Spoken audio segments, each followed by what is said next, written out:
To the Successful Nonprofits Podcast. I'm your host, Dolph Goldenberg. Friend, this episode today with Rob Acton is going to be a game changer for you. We're going to be talking about his new book, Becoming a Causie, Champion Your Cause Through Nonprofit Board Leadership.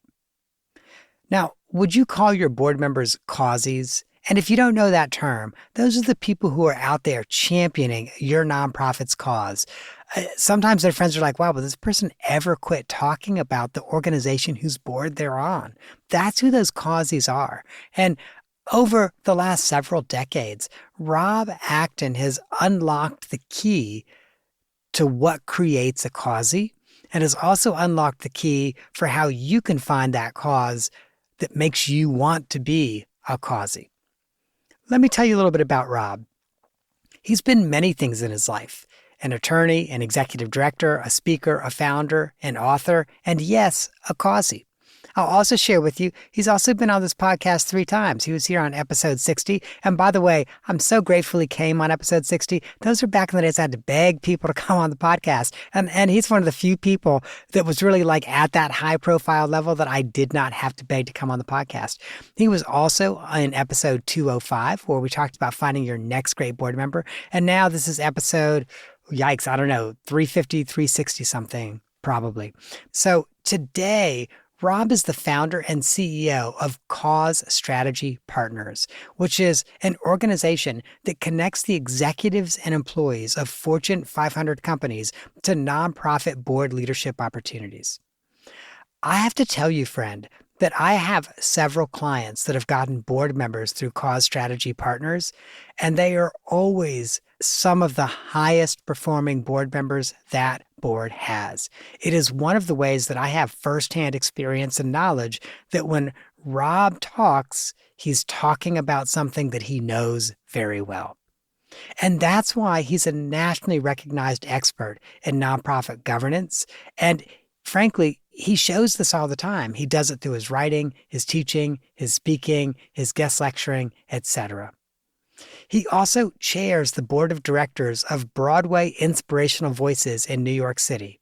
Once again, have to share with you, I'd be a little nervous about serving on the same board as Rob because that would be setting the bar really, really high for everybody on that board.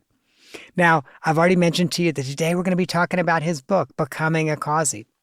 And from your perspective, friend, I know that you're thinking, well, okay, I don't really need to know how to become a Causie. I'm already a Causie for my organization. But you probably need to know, hey, how do you identify a good Causie?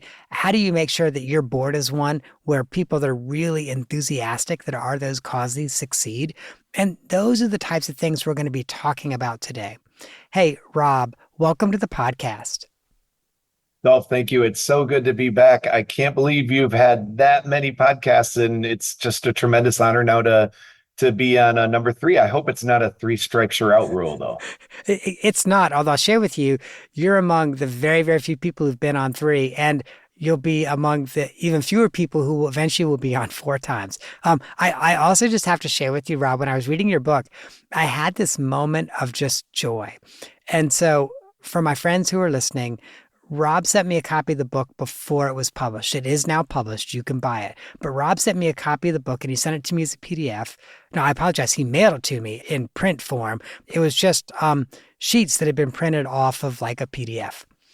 And so I'm reading it and I don't know, not that far in, 20 or 30 pages in, and I see his marks on it. I literally, Rob, I could not believe that this might be one of the few times I've gotten a proof copy of a book where I can actually see like, okay, you struck this word or you added this word. That made my day. That was so incredible. Interesting. I didn't actually realize I sent you that copy, so that's good to know that background, Dolph. Well, and I'll say you were at that point in the iteration and editing process. There were no significant changes. I mean, literally, it was like a word here or a word there, but it's still like it was really incredible to have that experience. Thank you. Now, one of the other things that struck me as I was reading your book, and I thought this would be a good place for us to start. You talk about how becoming a board member is kind of like watching or turning on TV and flipping through the cable channels like on a Saturday afternoon. Talk to me about that. Sure. I think we've probably all had this experience where you have a little bit of time to waste. You sit down on your couch, you flip through the channels, and you come across a movie, but it's not at the beginning of the movie. You're sort of in the middle of the movie. And you have to then figure out what's going on. Who are the characters? What's the plot line? What is this movie about? What is it that the primary character in the movie will stop at nothing to accomplish? And after a period of time, you start to sort things out based on the context. And I think joining a board is a lot like that. You show up in your first meeting, you don't know the characters, you're not sure of the plot, you certainly don't know much of the history, you don't know the aspects of the history that you don't want to touch with a 10-foot pole, the challenges that they've had to overcome. Lots of letters are being thrown around, the SFG, and you're thinking, what in the world's an SFG? So there's so much going on as you start on a nonprofit board that you just don't know. And it's sort of a great reminder, I think, of how you need to begin board service. I call it a place of humble confidence. You have a lot of humility because you recognize that there's so much to learn and you really approach this from a learner's standpoint, but also with confidence. You're there for a reason. The board has elected you because you have the experience, the insights, the knowledge, the background that they know that they need at the table. So there's this important mix of sort of humility and confidence that you should show up with, but certainly aware that there's a lot to learn. I love that metaphor. I've been the new board member.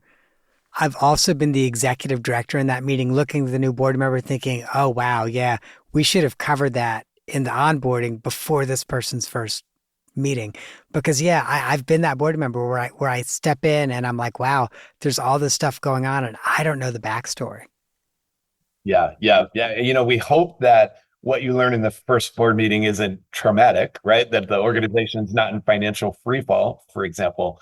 But yeah, that at the same time that there's so much learning to take place. So it's one of the great joys I think about serving on a nonprofit board, that within a limited period of time, when you've really ramped up and caught up on the knowledge that you need and the insights you need, you can truly start to deliver tremendous value, delivering your core skill set, delivering that knowledge area best, and then delivering your network over time. And so you're able to give so much, but yeah, it can be scary on day one. There's no question about that. And when we talk about delivering, I know later in the conversation, we're also going to have a conversation about fundraising and how board members do deliver that network and fundraise. But I was hoping from here we might be able to talk about the age-old debate of, is this governance or is this management? Because, Rob, and I'm a consultant now, as an executive director before that,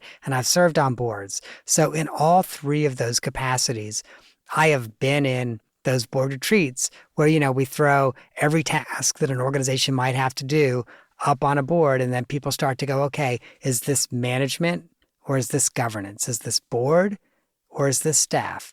And it's interesting because you have a different way of looking at that. And I'd really love for us to talk about kind of I think there's about 6 or 7 different guides on how to decide whether this is a decision for the board or a decision for staff. And I'm also not looking to quiz you, so I'm not expecting you to remember all 7, but the first one is permanence. Yep. Yeah, absolutely. Thanks for that prompt as well. And just like you, Dolph, I've served in the nonprofit CEO role for 10 plus years. I've served in the board role for many, many years and as a consultant as well.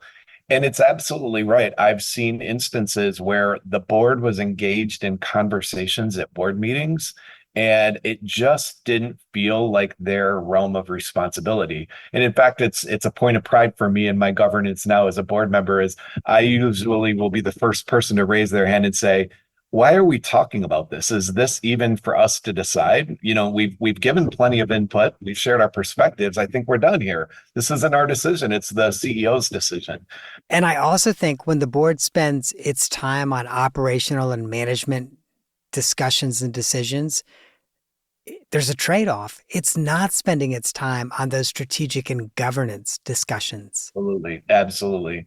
And so I really wanted to create a guide because I'd seen this happen for so many years where the board and the CEO were sorting through issues, and there was just a question, is this even the board's decision, or does this properly belong to the CEO? So, the guide kind of starts with saying, first of all, what do the bylaws say? Sometimes the bylaws will articulate that. I've seen bylaws that say, if a decision will have a financial ramification of $25,000 or more, the board must speak into it, or it's the board's decision. So great. Sometimes the bylaws make that clear. Unusual. Most of the time, it's a gray area that the bylaws aren't speaking into. And so, I essentially sought to think about what are the variables or what are the factors that if they show up as a part of this decision, it's probably more likely that the board should be involved. Permanence is one of those, that if this decision will have long-lasting implications on the organization, probably the board should be involved. Think about the decision to close down a program that has been a part of the organization's offerings for 10 years, right? If that's a decision that we're facing, I think the board should be involved. It will have a permanence to it. A second area is the controversial nature of the decision. Is one or more stakeholder groups likely to feel slighted that this decision was made? Maybe it's a funder, maybe it's the clients who are served, maybe it's the staff. If there's a controversial nature to this decision, more likely the board should be involved. And frankly, as an executive director, do you really want to have your neck sticking out alone in that moment? Or do you want to be able to refer to your board and say, the board made this decision, or we collectively with the board looked at this? And Rob, that's exactly what I was thinking. Like as an executive director, when it's really controversial, I definitely want to know that the board is 100% behind me. And if they voted on it, they're 100% behind me. Exactly right. It's one of the tools in the tool chest of a nonprofit to be able to reference your board when in controversial decisions. Another one is around the complexity. We're coming out of a pandemic where organizations were facing wildly complex circumstances and needing to make fast decisions. When you have a board that has the diversity of expertise and backgrounds and perspectives and experiences, we certainly want to leverage the board. So the more complex the issue, the more likely it is the board should be involved. I'll throw out a couple more. The more it relates to the essential nature of the work itself, the mission, the vision, and values, and we're making decisions around those core attributes of the organization, that goes to board-related responsibility. Or directional. If you're looking at decisions that will shape the direction of the organization, that relates to strategy. And while the board doesn't set strategy alone, and the CEO and senior staff very much have an important role in shaping strategy, but ultimately the board has a responsibility around the strategic direction of the organization. So if you're looking at directional issues, the board should be engaged. If they don't fit into those things and a couple other I mentioned in the book, then it may well be a decision that the CEO can make on their own. And I want to go back to what you said very, very quickly. I agree completely. It's easy for the board to engage and micromanage on topics that are not macro and strategic in nature, because that's a comfortable place for folks to operate. What we really want to do is raise the sights of what we have our board focused on, the things around sort of, how will we bring in the resources necessary to achieve this mission? Or what are the really strategic bets that we want to focus on in order to get closer to our vision statement? Bringing the board's attention back to those things we need their attention on will help them stay out of the micromanaging issues that, frankly, you as a nonprofit CEO don't want them in the first place. And I'd love for us to talk about some ways that as the chief executive, and by the way, I get as the chief executive, you report to the board, but as the chief executive and potentially the chief executive and the board chair, ways in which they can be redirecting the board to these high-level governance issues and away from that micromanagement. Yep. I mean, one strategy that I employed over my career as a nonprofit CEO was related very much to just the relationship that I created with the board chair. Um, Investing deeply in that relationship. I had a standing lunch meeting with every board chair that I ever served under once a month. And we would take time to sit and talk through the challenges that we were facing as an organization. Sometimes it would be reviewing the board meeting agenda and sort of getting their buy-in and their insights on what we should be covering in the board meeting.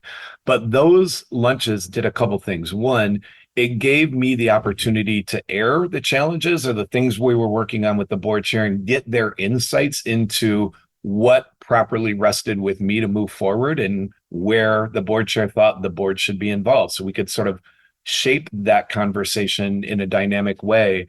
And so I wouldn't sort of overstep my decision making. At the same time, would be able to move forward with a lot of things that, frankly, the board maybe would never even learn about because the board chair had given me clearance to sort of move forward as a decision maker on the issue. The other thing that does that regular cadence of time together, and by the way, there's some social time baked in, right? When you're having lunch, you're not talking about business the whole time. You're checking in on your favorite sports team. How are the kids doing? All the sort of traditional aspects of building social relationships are there as well. And that creates trust. And perhaps nothing is more important than a trusting relationship full of candor and respect between a board chair and a CEO. And so I think having that regular cadence of relationship development between a CEO and board chair is so critical and allows you to really shape these questions around management versus governance. What belongs to me and where do I need to engage the board? Yeah. Yeah. One of the things that you mentioned as well that I really want to underscore is the board agenda. And I really think the chief executive has such an important role in partnering with the chair in creating that agenda, but creating an agenda that keeps the board at the strategy and governance level that, does not invite the board to start to, go, oh, what kind of performance should this direct report to the CEO get? Really keeps them out of that. So I know, like, I was so glad to hear you talk about the agenda. But then the other thing that I know I found to be really critical in my career is having that level of partnership with the chair where following a meeting where maybe the board went where it shouldn't, I'm able to have that open conversation and talk to the chair about what I need from the chair, which is really to kind of be willing to be the heavy. Yep, absolutely. Absolutely. It's very hard for an executive director in a board meeting to raise their hand and say, hey, why are you all discussing this? This belongs to me. But it's easy for a board chair to raise their hand to say, I think I can bring an end to this discussion because I think we've given a lot of insight and input for our executive director, but ultimately we're leaving the decision to them. So thanks, everyone. Next agenda item. Yeah. Absolutely. And I know that we've teased folks and said, okay, we're also going to be talking about board fundraising because I don't know a single executive director who has ever said to me, oh my gosh, every one of my board members is great at fundraising. I don't know. I don't know if you've ever had a single executive director who said that to you. Very, very few board members have ever been accused of being great at fundraising in my experience. You kind of have a recipe for board fundraising success that you lay out in the book that again, like this is why I think there's so many reasons for current nonprofit leaders to get this book. As you said, so much of it is a book on best practices in nonprofit governance.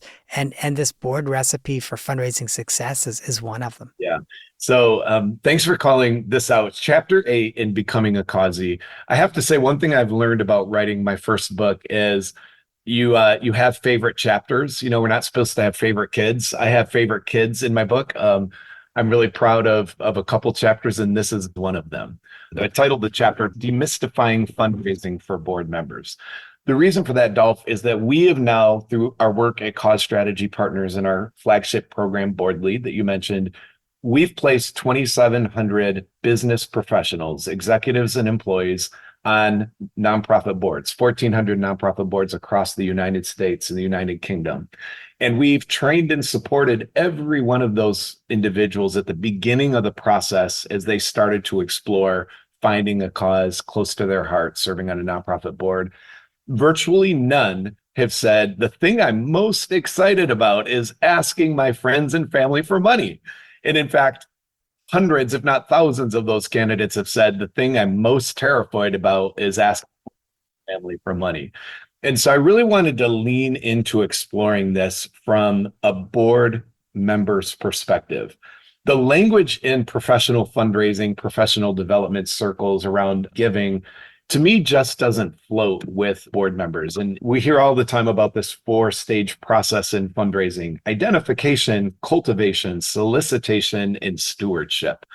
And I kept thinking, these words don't work when you talk about a busy professional who's going to, for their first time, raise money for a cause. Let's take solicitation, right?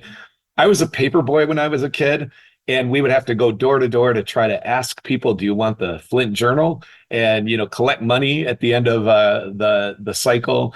And then a lot of those doors would have signs on them that said no solicitation. Right? We don't identify solicitation with an activity that we want to invite into our lives. In fact, it's a criminal behavior in the criminal code in some context, right? Solicitation isn't something we really want to do. Yet that's how we would approach board members. Okay, board members, we are at the solicitation stage of the fundraising cycle. It's a wrong language. So I developed this recipe for board member fundraising success, kind of a 7-step process, and really tried to use words and language and ideas that would resonate with a person who's terrified of fundraising, and try to help them see that we can lower your anxiety about this process, that these are actually normal human behaviors and interactions. And if you can engage your network in ways that are really focused on the relationship that you already have in place and you have no desire to strain in fundraising efforts, you too can do this. And so we've seen a lot of success through our board leaders, in following sort of the principles that are outlined in the book in chapter 8. So can we walk through them? And I'm just going to hit them real quick, but then we can talk about them. Reflection, selection, connection, nourishment, invitation, appreciation, and conversion. Like that's a lot. Like that's a mouthful. I'm going to do my best to speak quickly on each one. Reflection. It's starting with just a brainstorm. Sit with a pen and paper, think about your network, think about your organization and a mission, and just go broad. Think about the people in your world who may want to connect to some aspect of your mission, and jot the names down. Don't evaluate the names. Don't think about who has a lot of money and who doesn't, who's going through a rough time and who's not. Just ideate. Who are the people in your network who come to mind in reflection moments when you think about the cause you support and the folks in your world who may have some natural inclination to support that cause? Okay, awesome. Selection. So selection, you start going through that list and now thinking about, who do I really want to target as a potential candidate who will be energized by the mission of this organization? And you might want to think about their motivations. Why would they be motivated to engage? Or you might want to think about their capacity. The truth is, you won't have a lot of time to nourish hundreds of relationships and try to work them towards supporters of your cause. So be targeted. So really be thoughtful around selecting the people that you're going to put on your list. And, ultimately, can you choose 4 to 6 individuals in your network who came from that brainstorm that you can now select to say, these are the folks that I really want to target to engage in the mission of this organization, help them find purpose and meaning in their own lives by connecting to this cause that I think is going to really be relevant and matter to them. So I was going to ask you the number, and you just gave us the magic number. Thank you. 4 to 6 people, not 40, 4 or 6. All right. We have big lives and big jobs, and this is a volunteer service at the end of the day. 4 to 6 for your first year in particular is a great starting point. Yeah. And so the next step in your recipe is connection. This is the one I love the best, in that so many times board members are asked to fundraise, and their first outreach to the folks in their network is what? An ask to give. Will you buy a ticket to the gala? Will you contribute to the end of year campaign? Will you sign up to support me on the 5K walk? That is exactly the wrong way to introduce your network to the cause that you care about by asking for money. This idea of connection, you've selected your folks now, your 4 to 6 folks. Help them make a powerful connection to the organization. Give them a memorable first impression. Give them a wow moment. You mentioned I'm the board chair of Broadway Inspirational Voices. We have 3 wow moments a year. They're called concerts, where the spectacular choir of 60 Broadway performers inspire through gospel infused music the audience, and they are wildly powerful experiences. You better believe before I ever ask anyone for money for BIV, I'm going to try to get them in the seats. I'm going to buy the tickets, I'm going to sit with them, and I'm going to have a wow moment of this choir. Every organization has wow moments. The kids graduating from the after school program, the groundbreaking of the new wing at the hospital, the environmental cleanup activity on a Saturday where scores of volunteers show up to do good work, right? So get your people connected to the organization with a wow moment long before you ask them for money. So you really just helped me there on that connection piece, Rob, because part of what I'm hearing is if that connection is not a wow moment, it's like if you've got an introductory event that's not knocking people's socks off, you need to redo that introductory event. Yep, exactly. Find a wow moment, find a memorable first impression, get them excited to show up and to experience the organization in a mission-oriented way. Yeah, I love that. Okay, so your next step after connection is nourishment. By the way, I love that nourishment's in there because that's very recipe oriented. Yeah, exactly. Yeah, so nourishment is build on the wow moment. And again, don't jump right to asking, build on it. So at Broadway Inspirational Voices, after the wow moment, I'll invite my 4 to 6 people to sit with our executive director or our artistic director. They are 2 phenomenal, passion-fueled individuals who, if you spend an hour and a half with Angela Grovey or Alan Renee Lewis, you are going to want to join this organization in deeper ways. They are just reek with skills and talent and passion and joy and relationship orientation. So that's nourishing the relationship, bringing them closer in to the work.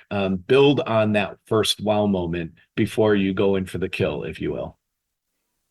I love it. Okay, so, now from nourishment, I guess we're going to go into the kill, although you call that invitation, not going in for Don't call it the kill. the kill.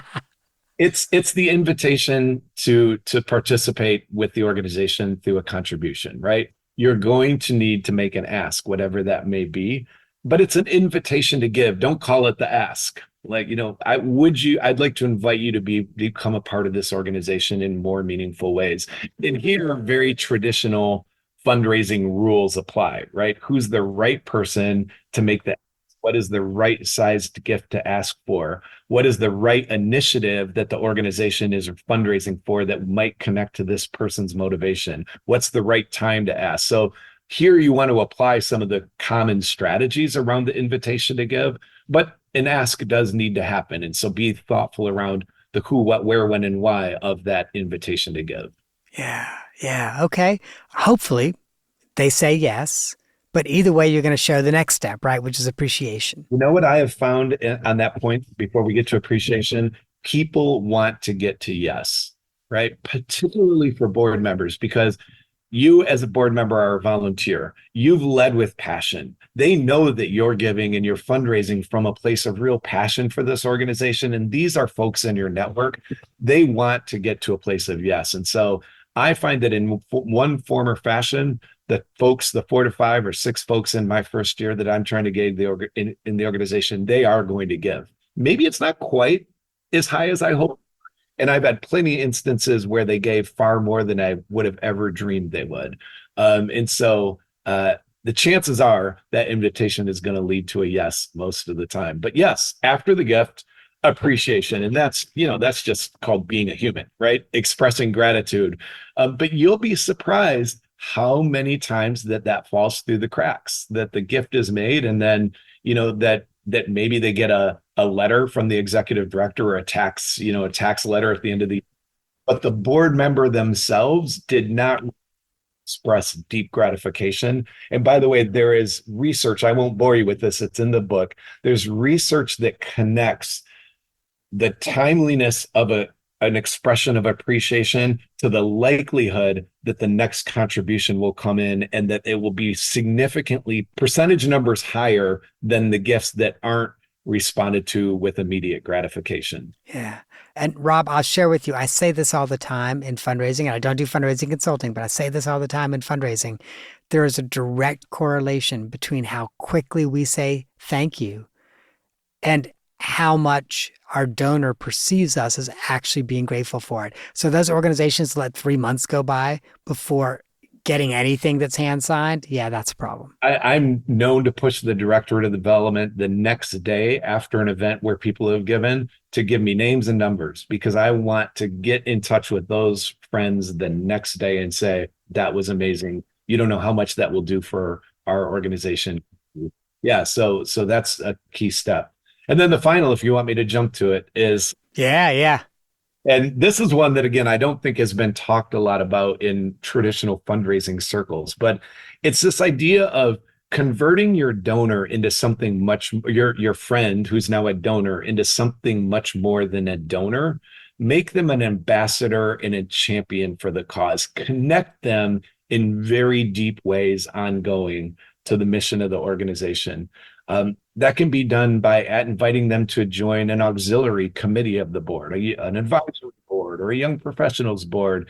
It can be done by inviting them to leverage their core skill set in ways that will impact the organization as a pro bono consultant, or joining the volunteer program, or fill in the blank. But converting them to an internal, if you will, champion of the cause that's around and committed throughout the ongoing calendar year, then you've got not just a donor for life, but you've got a real game changer for the organization and supporter for many, many years to come. I love it. I love it. That's a great recipe. We're going to include that in the show notes as well. So friends, you can always just scroll down on your phone and see that recipe. Truly phenomenal. Rob, we're going to lay this part of the podcast down here for many reasons. First of all, we've done a deep dive on 2 items in your book, but there are so many other reasons for people to buy your book. And so I don't want this podcast to turn into just a really good audio book and then no one goes and gets your book. Friend, this is a book that once you get it and read it, you're going to want to get it for every one of your board members. It is really that kind of a book. So please, please, please, friend, make sure that you go online, go to Amazon or wherever it is you like to buy your books and get Becoming a Causie. Now, Rob, before I do the outro and talk about all the ways online that our friends can find you, I am hoping that you're going to play 2 truths and a lie with me. It's how I like to close out every show. I love it. So I need to come up with 2 true things about me and 1 lie. Right. Or as I like to say, 3 facts about yourself. Just one of them's not going to be true. Okay. Oh man, you didn't prepare me for this. Yeah. And I am so sorry because I totally failed to bring that up. So that's on me. That's 100% on me. No worries. All right. I'm going to do this without much thought. Are you ready? Yep. I am the son of a minister. As a part of my career, have been a minister. And I, as a part of my career, have been a athlete professionally. Okay.